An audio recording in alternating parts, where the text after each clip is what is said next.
Worth the War. My name is Kimmy. The purpose of Worth the War is preparing people for healthy love and relationship and sparing hearts by helping them to avoid abuse. If you think we can do a better job with love and relationship than we're doing today, you have found the exact right channel. Today, I'm in a different place. It's very peaceful. It's very beautiful. There's not a lot of ways to connect electronically, and whatever you do will take hours, and it's kind of a good thing. But I have been able to do a good bit of reading, and so I'm going to do a really short video about something that I thought was really interesting that I want to share with you, and I will put the link down below as always.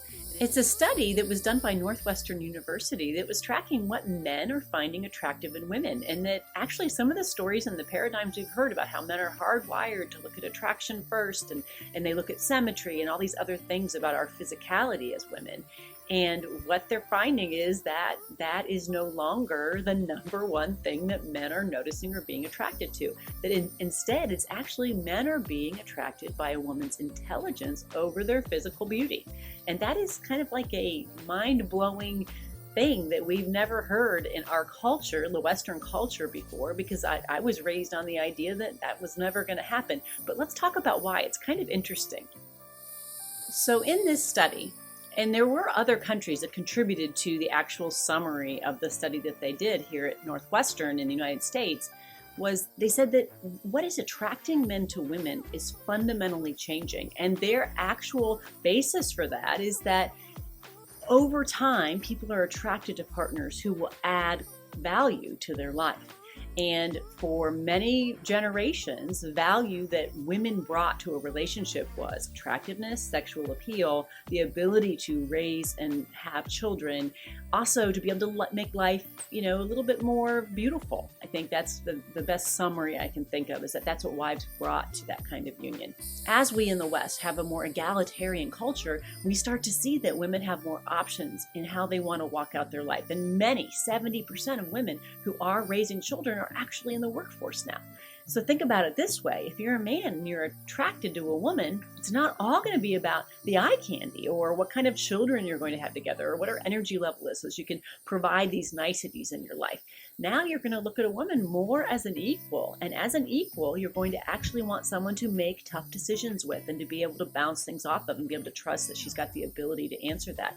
If you are looking and you are very motivated by financial gain, you're going to look at your wife's education if she has any. You're going to look at how successful she was in other ways and whether or not she's going to be a good income earner. So these kinds of things have entered into this shift, this paradigm shift of what men find attractive in women. And it's not always about having the higher level education. Sometimes it might be that you have a woman who's extraordinarily good at just common sense. I call it just basic intelligence. And having a woman like that in your life is going to add value to your life. So it's kind of exciting to see that as humans, that ability to find someone attractive does shift.